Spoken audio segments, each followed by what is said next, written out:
The afternoon sun beat down on the cracked pavement of Lincoln Middle School's playground. Kids clustered in groups, laughter and chatter filling the air. But in one corner, the sound was different, ugly, sharp, and cruel.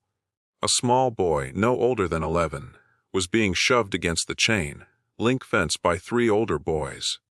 His backpack lay on the ground, books scattered, pages flapping in the wind.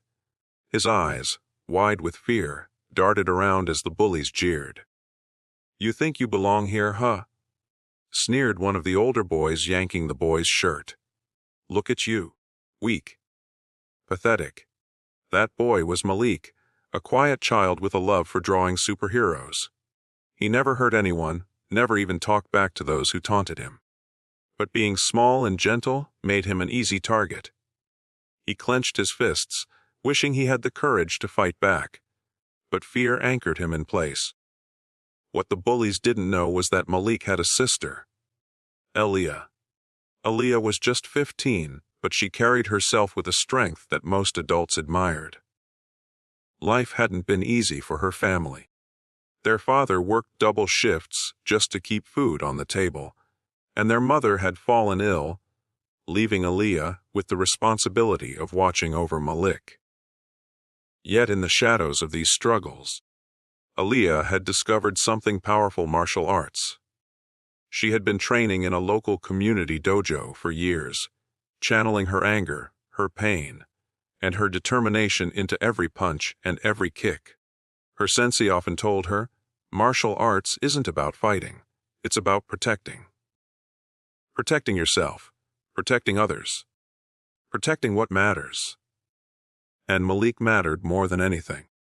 That day, Aaliyah was walking home from practice when she heard the commotion.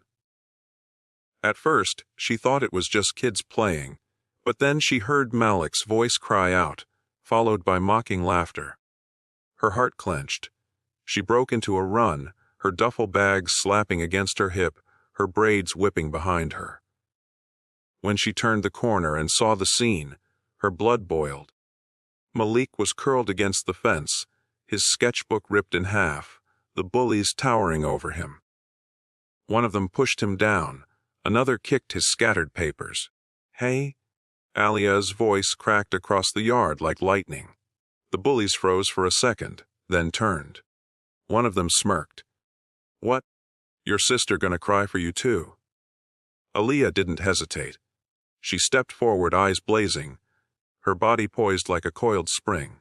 "Step away from my brother. Now." The bullies laughed. They were taller, older, and thought strength came only from size. One of them swaggered forward. "And what if we don't? What are you gonna do?" In that moment, Aaliyah remembered her sensei's words. She didn't want to fight, but if they left her no choice, she wouldn't hold back. When the first bully lunged, Aaliyah sidestepped, catching his wrist and twisting it with a practiced motion.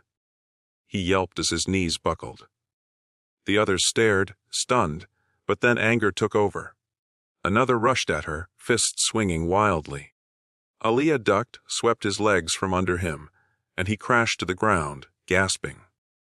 The third, suddenly unsure, tried to grab Malik's arm as if to use him as a shield. That was the last straw. Aaliyah's eyes burned with fury. With precise speed, she blocked his grab, struck his shoulder, and pushed him back until he stumbled against the fence. The playground fell silent. Kids who had been watching from afar whispered, some with awe, some with disbelief. No one had expected this quiet, disciplined girl to move with such strength, such control. The bullies scrambled to their feet, faces red with humiliation. "This isn't over," one muttered, but his voice shook.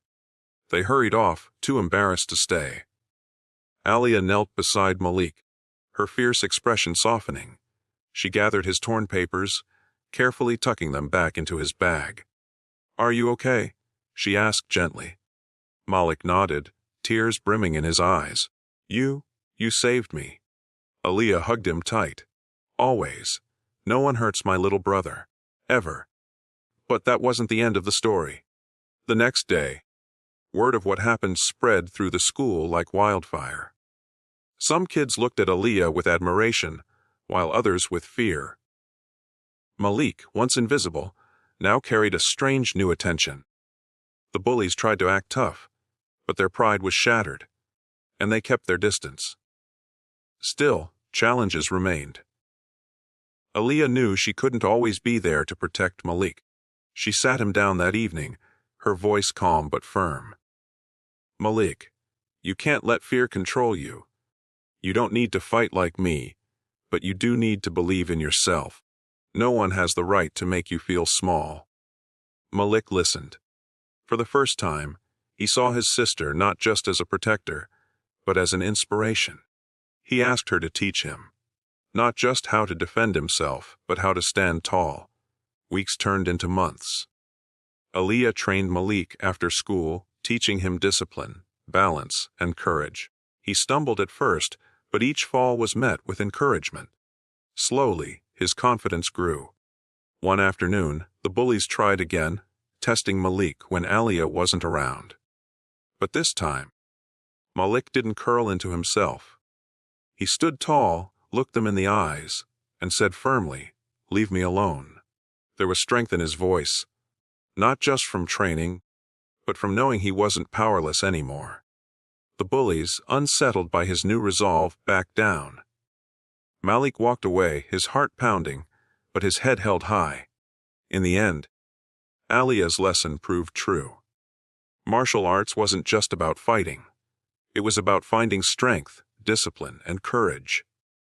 And for Malik, it became the spark that turned fear into confidence. As they walked home together that evening, Aaliyah placed her arm around her brother.